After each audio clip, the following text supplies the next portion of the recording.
Welcome back, lads, to another episode of Brian's Action Figure Reviews. Today on the channel, we are going to be looking at the Marvel Legends Iron Man Retro Series Whiplash. Picked this guy up in person in Big Bang Comics the other day, and it's the first one in this wave I've been able to get my hands on.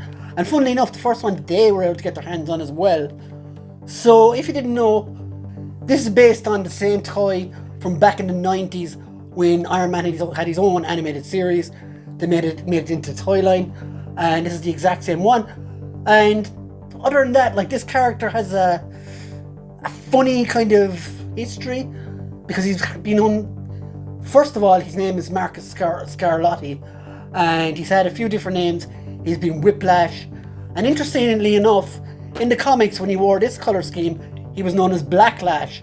And in the Iron Man movies, Mickey Rourke kind of played a version of him, kind of amalgamated with Ivan Vanko, the Crimson Dynamo. So yeah, he's had a strange history and lots of different looks.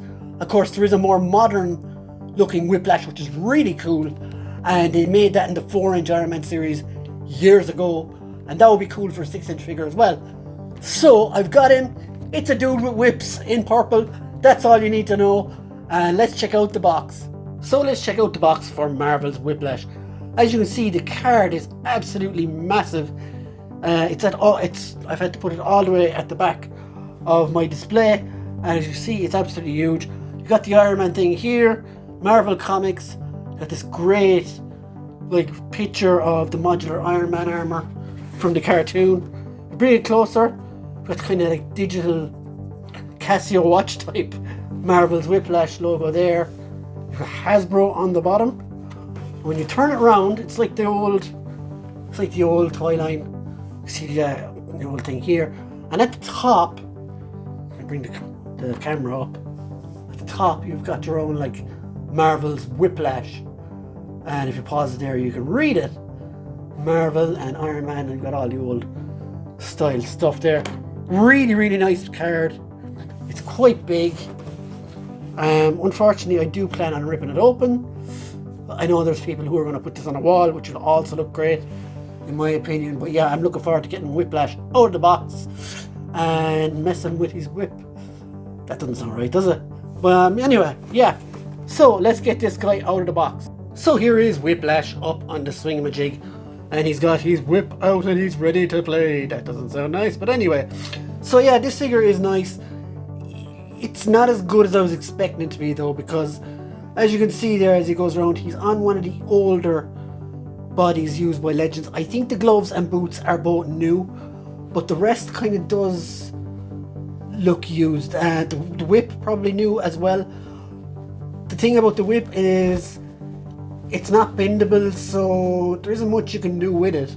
Unfortunately, you can't tie up Iron Man or whatever the hell you'd want to be doing.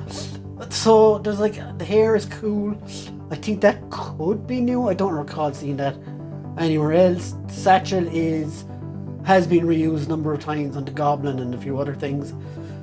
So yeah, all in all, it's a very basic figure, but it does look like it's trying to portray. So I suppose it does work. So let's get him down off the swing-a-jig and go through this a little more in depth. So here is the figure down off the swing-a-jig, and let's take him a better closer look at this figure. So accessory wise, he only comes with 2 punching hands, kind of standard for every action figure in this scale. And this is his whip. His energy whip, and it does look really nice. It's a cool accessory to have, and you've got a nice little gold harness there as well, or whatever you want to call it, a gold handle, I should say. Now, the one thing I will say is it's not made out of bendy plastic. That is the big own goal of this. It'll move a certain amount, like so, but it just slowly goes back. It won't stay. If that would have been a game changer for this figure, if this figure had, or if this whip had a bendy wire in it, and you could really do a lot of posing work then, whereas now, yeah, you can't really do a whole lot with it. You can hit yourself, it's quite painful, He can hold it in both his hands. Yeah, I think this is a massive missed opportunity actually. This accessory, if done right, could have definitely brought this figure up a level, 100%, especially when you come to the actual figure itself.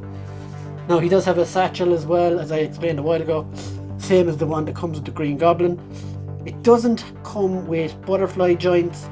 There is a plastic cape on it. It's quite movable. It does get out of the way a little bit, but again, with plastic capes, as we're seeing all the time, it's not very good. And only recently, like only the other day actually, Hasbro revealed their first cloth cape figure in, as long as I can remember, in Doctor Doom. And you can already see the improvement, so I don't know why they haven't done this before. This head, I'm sure, is a repainted Guardian from 4 or 5 years ago. I don't have one to hand now, unfortunately, but it does look very like him. I will have a picture above there somewhere. But yeah, it just looks like Guardian, or even Captain Britain. Possibly don't have him either.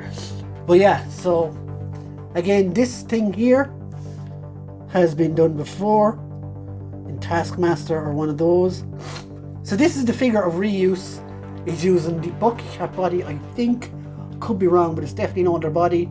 These might be new, the boots and the arms. But other than that, yeah, it is not it's functional is what I would say. It does stand up well, it does have all the normal articulation. Head goes round. The hair articulates a little bit, falls off quite easy. But at the prices we're paying, it should be better than decent. Shoulders go around. Cape doesn't get in the way. You can get this much of a movement on it.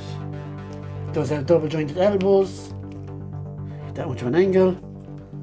Hands go in circles and go up and down. You've got articulation at the chest and at the waist. Feet, you do get a good kick up on the feet.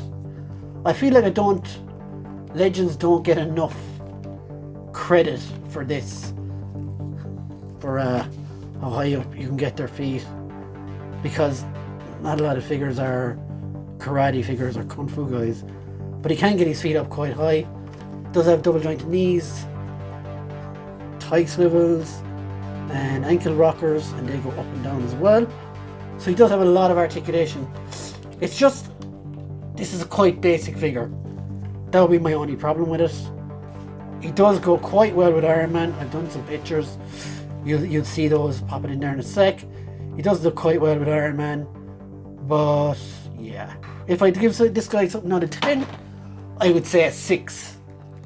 He's quite average. Does look well with Iron Man there, I have to say.